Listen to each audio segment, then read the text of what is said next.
EFF councillor Moshe Mphahlele killed in Johannesburg.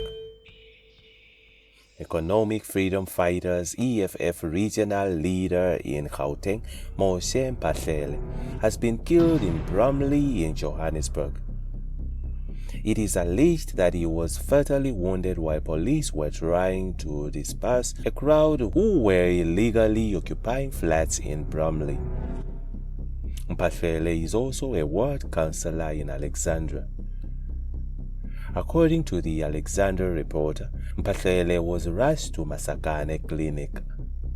In a post on social media, the EFF in Gauteng said it is deeply saddened by the tragic death of its regional deputy secretary. The EFF in Gauteng is deeply saddened by the tragic passing of regional deputy secretary of the EFF Johannesburg region, fighter Moshe Mphahlele. Speaking to IOL, Johannesburg Metropolitan Police Department JMPD spokesperson Xolani Fihla said the matter is currently under investigation by the South African Police Service SAPS and JMPD. We are unable to comment while we ascertain the details of the incident to avoid any actions that could jeopardize the integrity of the case, Fihla added. In the meantime, landlady in hot water. Dispute residents want all foreign-owned tax shops shut down. Angry Dispute residents have blasted a landlady for backing a 34-year-old Ethiopian man who is accused of raping a 7-year-old inside his tax shop and called for a foreign-owned tax shops to be shut down. The residents' demands come after an Ethiopian man who owns a tax shop allegedly raped a 7-year-old in his shop. Last month, IOL News reported that the man was arrested after he allegedly lured the girl and a boy 10 into his shop with snacks, gave the boy 5 rand and told him to cover his face. Then he allegedly raped the girl. The man appeared before the Randburg Magistrates Court on August 2nd, and the magistrate, Tlhepizim Kazibe, postponed the case to Tuesday, August 6th, for a normal bail application.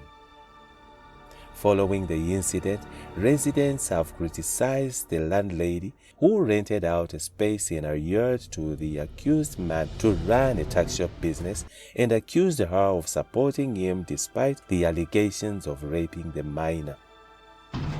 One of those was Tolofelo Masemola, who slammed landlady Istazwane 67 for keeping the shop open and allowing the accused's brother to continue running it while the case is still active. What haunts me is that the shop is still open despite the horrific incident that occurred there, and justice has not been served yet. The landlady is very wrong because she should have closed the shop to show her commitment to seeing justice done.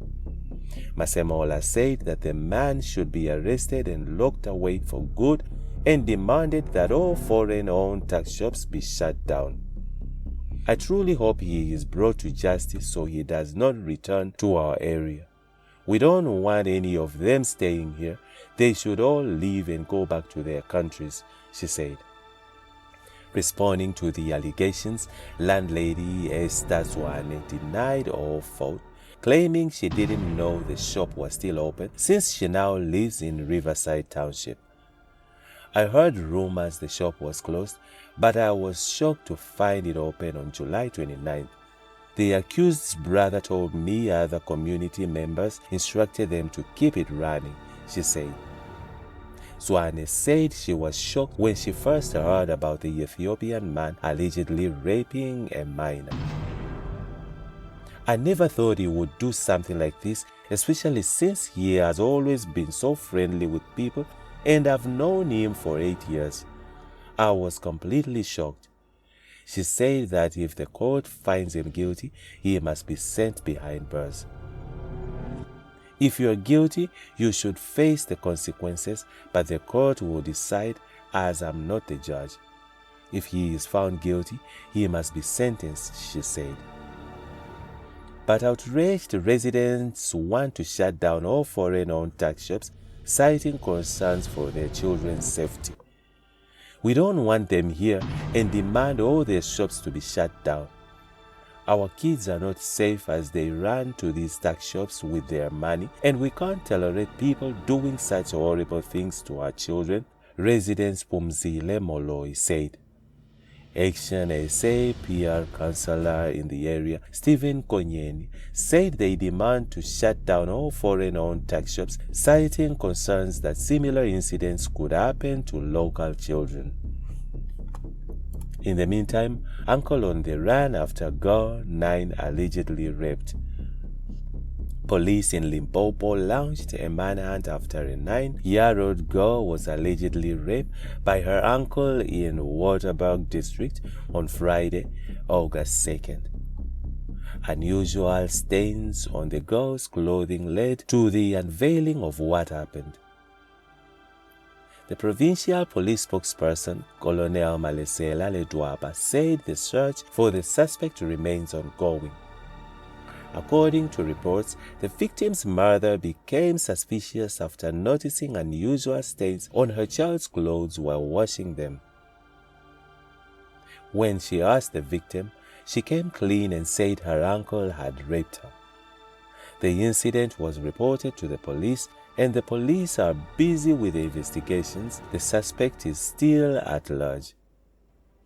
Police have launched a search for the known suspect. Police investigations are continuing, Ledwaba said. In a separate incident in the Northern Cape, a 40-year-old father from Pabalelo was sentenced in the Uppington Regional Court to 25 years imprisonment for raping his daughter. The incident took place on a New Year's Day, 2024, at about 3 a.m. when the 15-year-old girl was sitting with her friend at their home. Police said the teenager was called by the father, who sent her friend away. He started touching his daughter inappropriately and threatened her with a knife when she resisted, then raped her.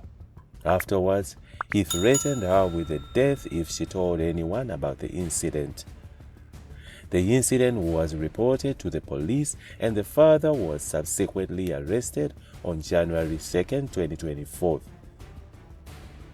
The court found the rapist guilty of the charge of rape.